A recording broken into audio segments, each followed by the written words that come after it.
Hi, English 1301 students. It's Dr. Murray. I wanted to make you a couple videos in which I talked to you about Errol Morris's film, Mr. Death, The Rise and Fall of Fred A. Leuchter Jr. And by the way, in the film, his name is pronounced Leuchter in places, Lucher in others. You'll write about it, so it's just, in your paper, it's just a matter of getting the spelling correct, but just to clear up any confusion that might exist there. I'll also say while I'm thinking of that, the convention in a formal essay is that when you name a person that you're going to be talking about in your paper, the first time you give their full name, and then subsequent times you give their last name. So I might say Fred when I'm discussing him in this video, though I'll try to say Leuchter, which is how I pronounce it. But in your paper, when you first introduce him, you want to say Fred Leuchter or Fred Leuchter Jr. Fred A. Leuchter Jr. is how the title says it. But thereafter, you can call him Leuchter. But you don't want to call him Fred because that's a little informal. The one exception would be, if you're quoting someone in the film that refers to him as Fred, you leave the quote the way it is. But when you're making reference to him. So this film, I hope you're finding it interesting. You're writing about it a little bit in your discussion board posts. You're answering my questions about it. I hope you're finding it interesting, though I know there are things about it that are a little odd. But I find that this film is a film that remains interesting after subsequent viewings. I've seen the film many times, and I still find it kind of fascinating. And I certainly know that over time I noticed things I maybe didn't notice initially and things like that. But and you will need to watch the film at least a second time, if not more, to sort of write about it with authority in your essay. But I would also say that I do want to clear up some things that could be potentially a little confusing or misleading. I do think it's a kind of film where sometimes an initial impression you'll have, could be something that through discussion or through asking certain questions, one comes to see differently. And so I think it's important to try to get to the bottom or try to get to the truth about certain things and not be potentially misled. One sort of misconception that sometimes comes up with students with regard to Fred Leuchter is I've gotten papers that will say things like Fred Leuchter, world-renowned manufacturer and repairer of execution equipment. That is not really correct. Leuchter did gain some notoriety, but it wasn't through his job. It wasn't through manufacturing or repairing execution equipment. The first third of the movie kind of deals with his profession, his personal life. There's some stuff about his childhood. If you were to sum it up, and you will when you write your paper, I would say, the first third of the movie deals essentially with his personal life and profession. And it's about a third of the way into the film that it segues into being about the Ernst Zundel trial. This is where Leuchter went from, being focused on his job, manufacturing and repairing execution equipment, to being taken on by the Zundel defense team as their expert, I'm putting in air quotes there, on, determining this supposed question of whether the Holocaust happened or not. And that is what made Fred Leuchter someone who was talked about publicly. I read an interview with Errol Morris where he says that he became aware of Leuchter by reading about him in the New York Times.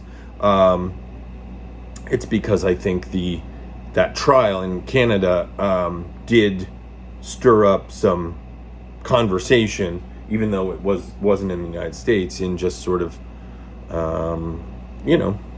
in the world or in North America, like this conversation about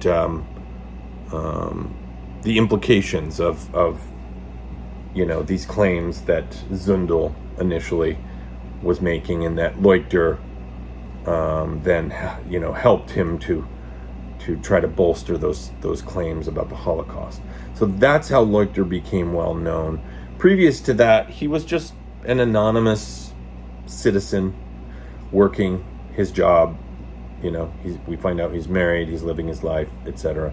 So I just want to make that distinction. I mean, I think sometimes the reason there is a misconception is people are going, oh, there's a 2-hour movie or an hour and a half movie about this guy. He must have been this important figure, and the first thing that we find out about him is his job.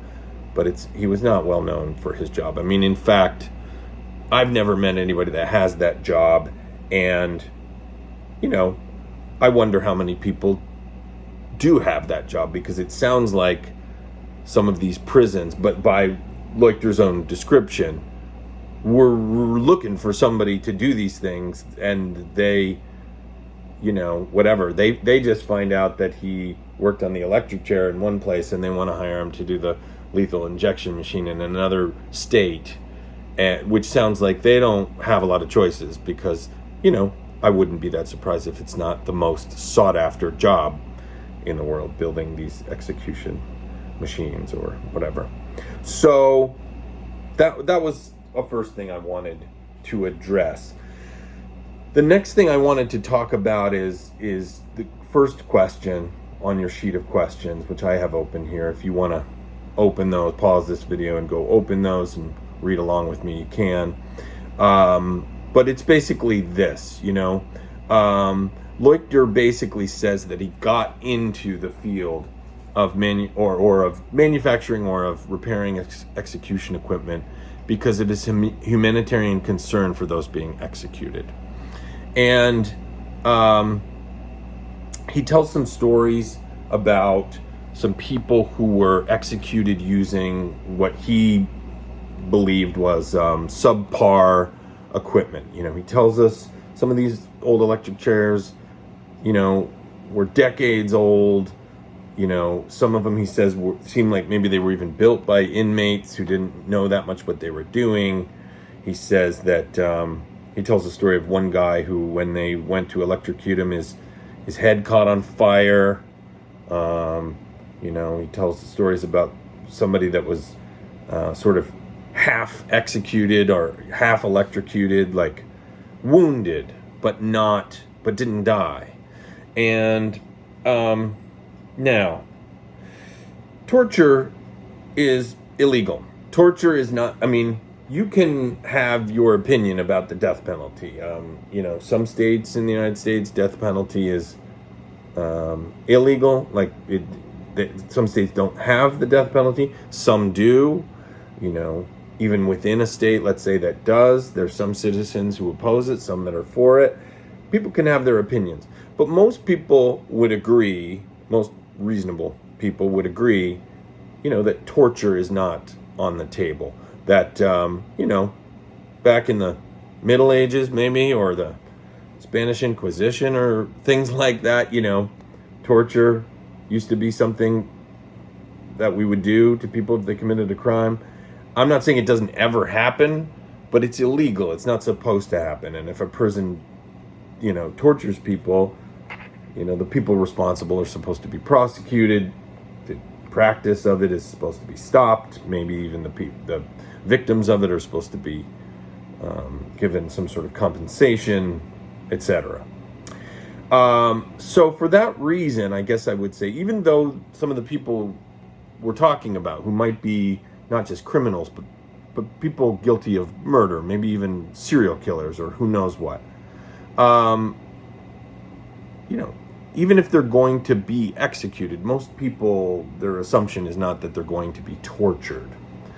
Therefore, I would say that for Leuchter to say that he wants to reduce this kind of suffering, unnecessary suffering, if that were the reason that he got into the profession, I would think that would potentially be a noble pursuit, a noble thing to do. And he makes a sort of reasonable case for that in a way in the film. However, what I would also say is that, one thing I would stress about this film, but also as an approach to a deeper awareness of rhetoric, of other people's rhetoric. And in a way, what I'm about to say connects back to Orwell, which is Orwell in warning us about the euphemisms people use, the way they phrase things in a nicer way to sort of hide the realities of them and make them more, let's say, appealing as a policy, even though if one were to sort of translate the euphemism into a more direct, / honest, label of what that policy is. What Orwell is doing is he's telling us, be skeptical of other people's language, because people might be trying to deceive you. It doesn't mean be cynical and assume everybody's always lying or anything like that, but just be skeptical, which is, I'm going to check this. I'm going to ask questions about it to make sure that I come to my own conclusion and I'm not being misled. I mean, same goes for logical fallacies. Being aware of these is to sort of fuel a kind of informed, educated skepticism, or another way to say it is critical thinking, okay?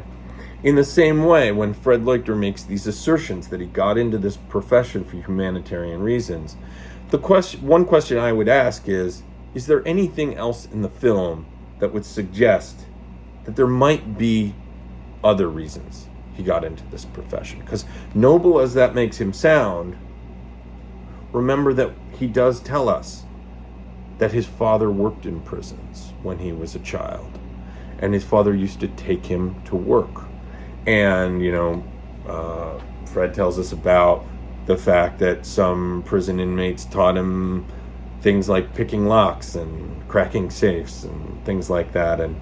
But Fred even tells us that he visited the death house where they performed the executions, and he even sat in the electric chair when he was a kid. So all of this to say is, I didn't have that experience. I don't imagine you did either, though, I don't know for sure. But what I would say is that's an unusual experience. He doesn't say it happened once. He says, my dad used to take me to work when I was a kid. It sounds like he grew up around prisons, around this world. And I think it's a much more logical, potential explanation for why he got into this quite odd, like off the beaten path kind of profession, than that he got into it for humanitarian reasons. Now, I would also add to that, one, if you're a humanitarian, if you're a person whose central concerns are empathy and caring for the suffering of others, the first profession I don't think of, or the first profession I think of is not necessarily, I should build execution equipment. There's the Peace Corps, there's, I don't know, all kinds of relief agencies, there's all kinds of, feeding the homeless, there's all kinds of things you can do, charities. But the first one that comes to mind is not building execution equipment.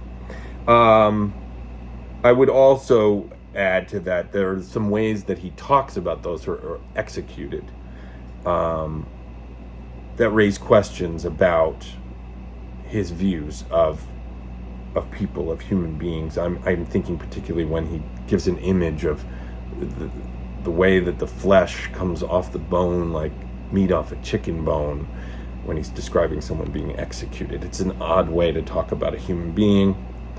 Okay, I'm running out of time, so I'm going to have to pick up into a second video, but I will continue with this train of thought in that video.